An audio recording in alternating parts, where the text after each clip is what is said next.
ayat 47 sampai 49. Matius 13 ayat 47 sampai 49, firman Tuhan berbunyi demikian. Perumpamaan tentang pukat.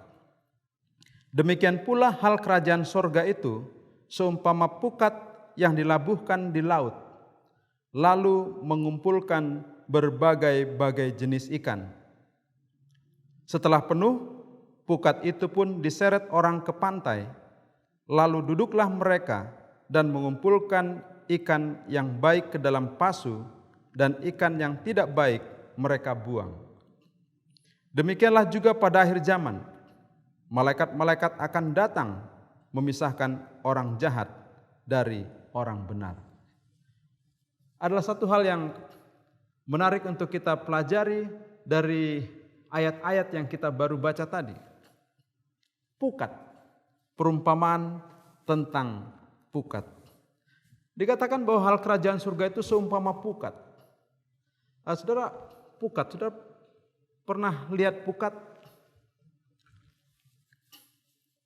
Pukat ini adalah jaring yang biasanya cukup panjang, dipasang oleh seseorang atau dilabuhkan di laut,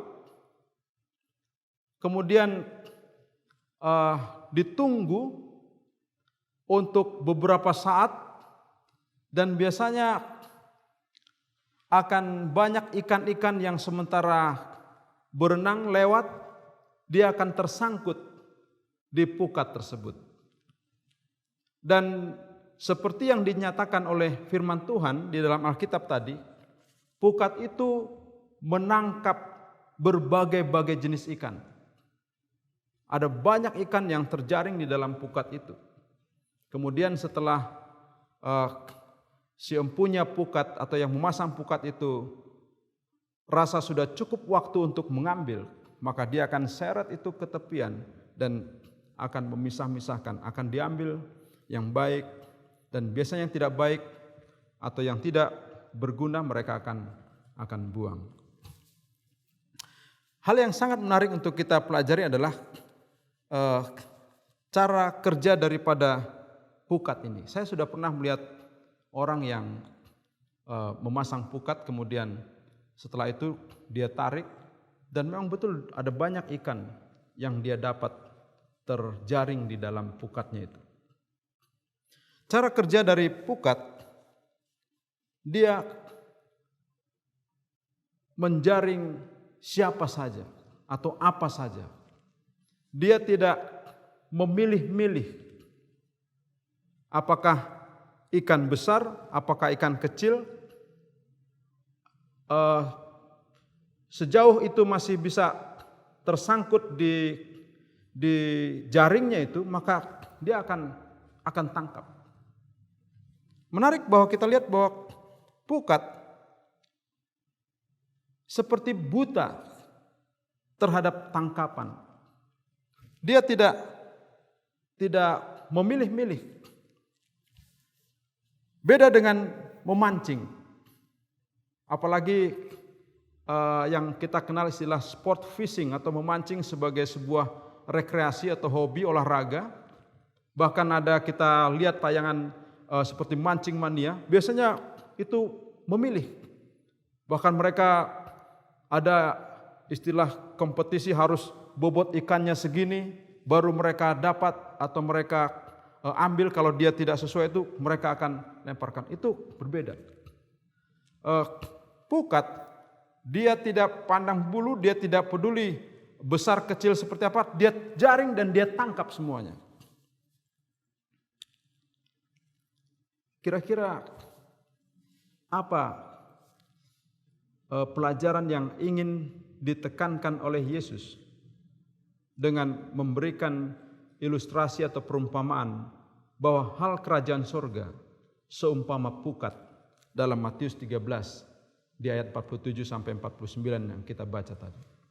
Saudara-saudara yang saya kasih dalam Tuhan, sekurang-kurangnya ada dua hal penting yang perlu kita perhatikan dari perumpamaan tersebut.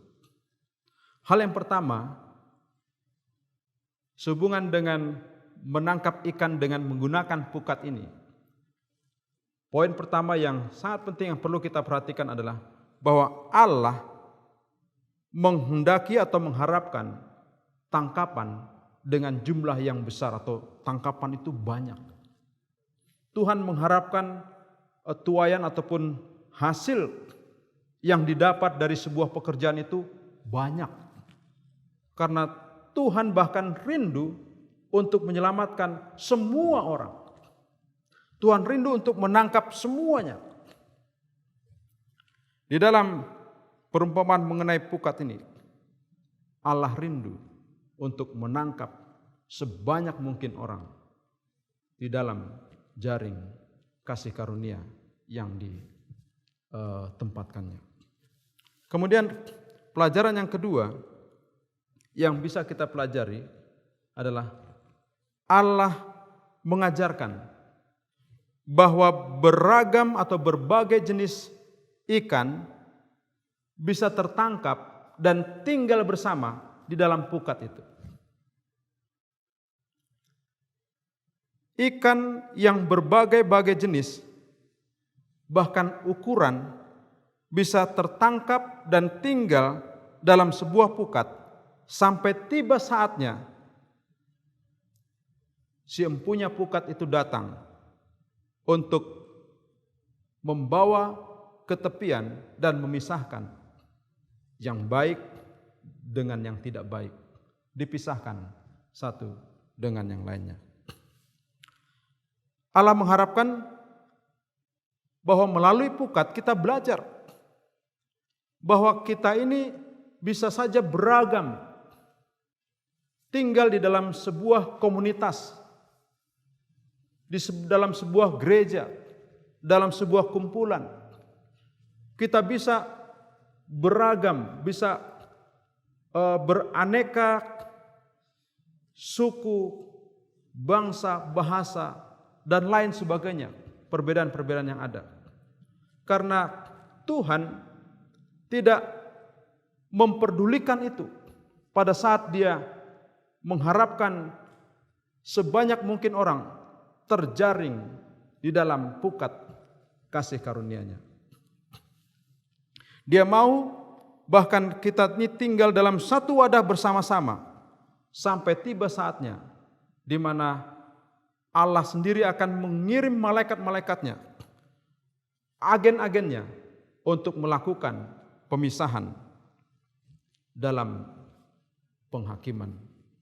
Saudaraku yang kasih dalam Tuhan, itu adalah pekerjaan nanti, bukan pekerjaan sekarang. Sering kita melakukan pekerjaan penghakiman itu bukan nanti dikerjakan oleh Tuhan, tapi kita lakukan.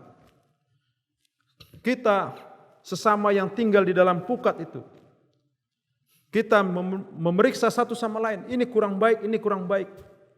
Bahkan kita berusaha untuk memilih, sehingga bisa saja ada yang akhirnya bahkan keluar dari lingkungan, dari pukat itu sendiri. Di dalam perikop yang kita baca perumpamaan mengenai pukat, di sana tidak ada pembahasan bahwa yang buruk itu diolah bagaimana caranya untuk menjadi baik, atau sebaliknya yang baik oleh karena pergaulan yang buruk. Menurut 1 Korintus 14 ayat 33, pergaulan yang buruk bisa merusakkan kebiasaan yang baik. Lalu di dalam pelajaran itu dikatakan bagaimana yang baik itu akhirnya berubah menjadi buruk. Tidak dibahas di sana. Yang dikatakan oleh ayat itu adalah bahwa pukat itu menangkap berbagai-bagai jenis ikan. Kemudian mereka tinggal di situ sampai tiba saatnya orang yang memasang pukat itu datang untuk membawa pukat itu ke tepian, lalu akan memisahkan. Dengan kata lain, tugas kita adalah untuk bagaimana tinggal bersama di dalam keragaman, karena kita ini ibarat ikan yang tertangkap di dalam jaring. Dalam hal ini jaring kasih karunia Tuhan. Mari kita baca di dalam Habakuk pasal 1 ayat 14 dan ayat 15. Habakuk pasal 1 ayat 14 dan 15, firman Tuhan mengatakan, Engkau menjadikan manusia itu seperti ikan di laut, seperti binatang-binatang melata yang tidak ada pemerintahnya. Jadi engkau menjadikan manusia itu seperti ikan di laut. Kemudian ayat 15, semuanya mereka ditariknya ke atas dengan kail, ditangkap dengan pukatnya, dan dikumpulkan dengan payangnya. Itulah sebabnya ia bersukaria dan bersorak-sorai. Jangan lupa, kita ini seperti ikan yang tertangkap di dalam jaring atau pukat kasih karunia Tuhan. Katakanlah sebuah komunitas gereja yang terdiri dari anggota-anggota gereja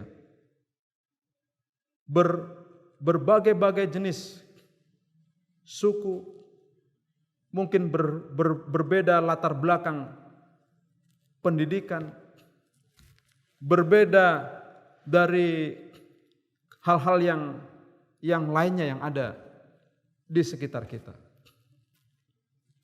Kita tidak diberi tugas untuk menghakimi perbedaan-perbedaan tersebut. Kita tidak diminta untuk memilah-milah mana yang baik, mana yang tidak baik. Karena kita adalah bagian daripada penghuni pukat tersebut. Ada saatnya malaikat Allah akan melakukan hal tersebut. Yang perlu kita lakukan, bagaimana kita bisa tinggal bersama. Itu sebabnya dalam ayat yang lain, Galatia pasal 6 ayat yang kedua, Tuhan mengajarkan kepada kita agar kita bertolong-tolongan dalam menanggung beban. Karena dengan itulah kita memenuhi hukum Kristus.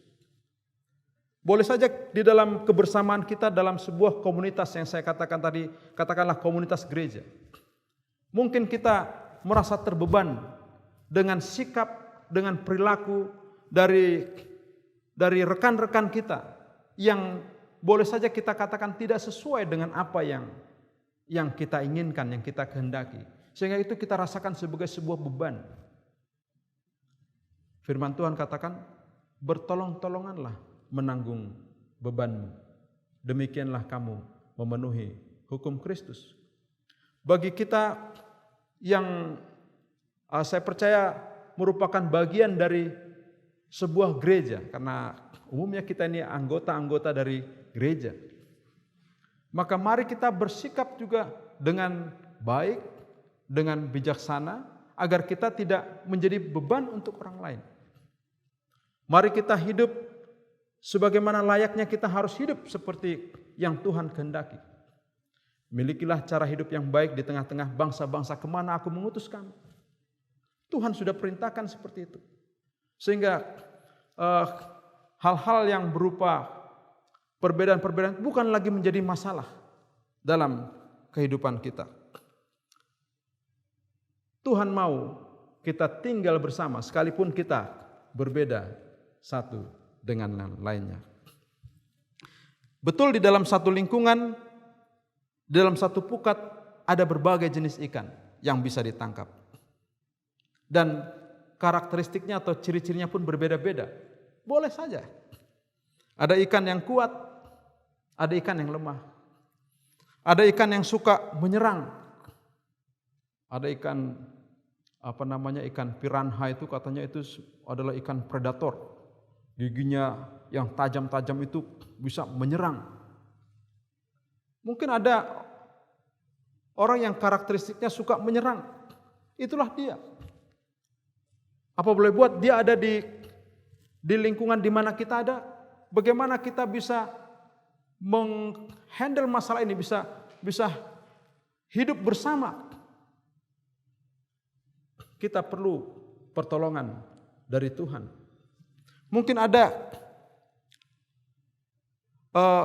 ikan yang suka menempel di punggung ikan yang lain dan mendapat makanan darinya. Ya, kita sering istilahkan dengan istilah parasit. Mungkin juga ada di dalam lingkungan kita orang-orang yang sukanya seperti parasit tingkah lakunya. Apa boleh buat? Kita diizinkan untuk bersama-sama tinggal di dalam satu wadah, tumbuh bersama. Kita harapkan melalui pelajaran-pelajaran, melalui pembinaan-pembinaan, melalui nasihat kebersamaan, sikap yang kurang baik yang kita rasakan itu bisa hilang dari dirinya misalnya. Tapi kalaupun tidak, kita perlu untuk tetap hidup bersama-sama. Bagaimana kita bisa mempertahankan agar jangan kita menjadi benci bahkan kepada musuh kita sekalipun. Tuhan Yesus katakan kita perlu mengasihi mereka. Saudaraku yang kasih dalam Tuhan, inilah yang boleh mungkin kita katakan seperti beban yang harus kita tanggung dalam memenuhi hukum Kristus. Mungkin untuk itulah kita ada untuk mereka. Dan banyak perbedaan-perbedaan yang bisa saja kita rasa itu menimbulkan masalah. Saya ini pejabat peranakan Jawa Batak.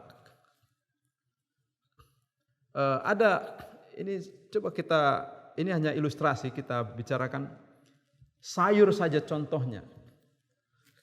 Saya dari Jawa lah dulu saya berbicara, karena ibu saya orang Jawa. Saya pernah perhatikan memasak sayur itu sampai misalnya daun singkong direbus sampai agak kuning sampai coklat begitu, kemudian setelah itu diperas, diambil dari belanga atau dari panci itu, kemudian ditiriskan airnya lalu diperas, kemudian setelah itu baru diiris-iris, kemudian baru disantan. Itu dari satu sisi, lalu dimakan, ya enak. Lalu dari kebiasaan dari mana ayah saya berasal, dari suku Batak, saya dapatkan ada daun singkong yang sama, ditumbuk, kemudian direbus air dalam masih mendidih hangat atau santan begitu, dimasukkan dan masih hijau, sudah diangkat, kelihatan masih segar, lantas itu dimakan. Dari dua hal yang berbeda untuk satu jenis olahan, dalam hal ini daun singkong, mungkin bisa menimbulkan masalah. Tapi apa yang kita perlu lakukan dengan hal itu? Jangan lupa, selalu ada hal yang positif dalam setiap hal-hal yang kita rasa itu negatif. Mungkin kita berpikir, ini sudah habis vitaminnya, tidak ada lagi apanya, dan lain sebagainya. Mungkin kita bisa berbicara seperti itu. Tapi itulah dari mana mereka datang, dari latar belakang kemudian yang berbeda, kita bisa tinggal di dalam satu tempat. Saudara bisa bayangkan, dalam sebuah gereja, ada orang yang datang dari utara sana, ada yang satu dari utara sana, yang satu dari selatan sana, yang satu dari barat sana. Kita tidak merancang-rancang itu, tapi kita semua ada di satu tempat. Itulah makna daripada perumpamaan tentang hal kerajaan surga seperti pukat yang dilabuhkan orang. Dia menangkap berbagai-bagai jenis ikan. Kemudian nanti si empunya pukat dia akan datang, lalu dia akan pisahkan satu dengan yang lain. Kita berharap kita selalu ada dalam keadaan di mana pada saat pemisahan itu berlangsung, maka kita didapati dalam keadaan yang siap untuk diangkat, bahkan dipindahkan ke dalam kerajaan surga, sebagaimana yang firman Tuhan janjikan bagi barang siapa yang setia kepadanya. Saudara yang saya kasih dalam Tuhan, kita harus berpikir indahnya keberagaman, indahnya kebersamaan, walaupun kita berbeda-beda, terjaring di dalam pukat kasih karunia Tuhan. Kita harus memikirkan hal apa yang menyenangkan kita untuk tinggal bersama. Gantinya kita memikirkan perkara-perkara negatif dalam diri orang-orang yang ada di sekitar kita, yang mungkin membuat kita merasa tidak nyaman. Ada hal lain yang lebih penting yang kita pikirkan. Kita tidak bisa mengubah mereka. Kita bisa mengasihi mereka sebagaimana mereka ada. Hal yang terbaik dalam sebuah komunitas yang sifatnya heterogen atau beragam adalah mencari hal-hal yang positif yang bisa dikembangkan dan dinikmati bersama-sama. Saudara bayangkan sebuah choir, sebuah kor. Kor itu ada suara 1, suara 2, suara 3, suara 4. Atau mungkin istilah yang lain ada sopran, ada tenor, ada bariton, ada bass, ada alto dan lain sebagainya. Masing-masing memainkan atau menyanyikan sesuai dengan suaranya. Bass di sini, tenor di sini, bariton di sini, alto di sini, dan seterusnya. Tapi yang menarik adalah sekalipun mereka berbeda nada suara mereka, tapi mereka menyanyikan lagu yang sama. Satu jenis lagu mereka nyanyikan dengan suara atau dengan jenis suara yang berbeda-beda. Dan hasilnya adalah sebuah keharmonisan. Sebuah keharmonisan. Kita tidak bisa bayangkan bagaimana sekiranya suara 1 menyanyikan lagu A, suara 2 menyanyikan lagu B, suara 3 menyanyikan lagu C, kemudian suara 4 menyanyikan lagu D. Dalam sebuah paduan suara dengan suara yang berbeda, katakanlah ada 4 jenis suara, kemudian 4 lagu yang berbeda dinyanyikan dalam waktu yang sama. Saudara bisa bayangkan, hasilnya adalah sebuah kekacauan, bukan lagi sebuah keharmonisan. Hal yang positif yang bisa kita dapatkan dalam perbedaan-perbedaan tadi adalah ada satu lagu yang kita nyanyikan atau yang kita mainkan bersama-sama. Sekalipun kita berbeda-beda, tapi Tuhan punya misi yang sama.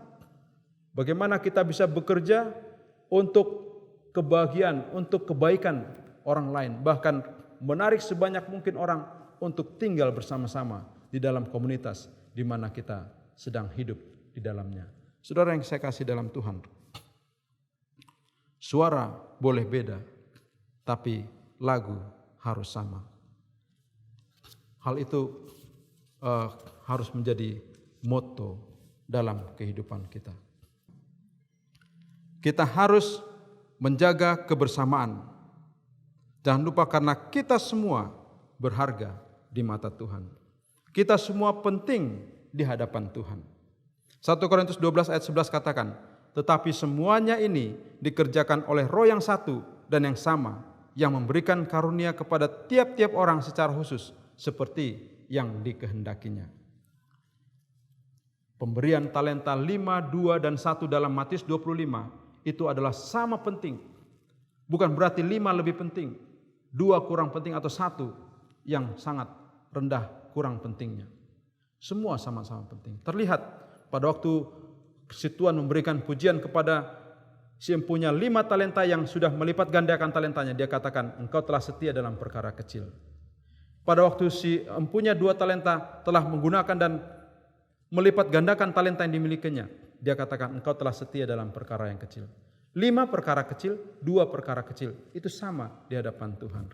Kita sering melihat 5 lebih besar, 2 lebih besar dari 1, dan akhirnya yang punya 1 dia merasa inferior, rendah diri, dan dia akhirnya tidak melakukan apa-apa.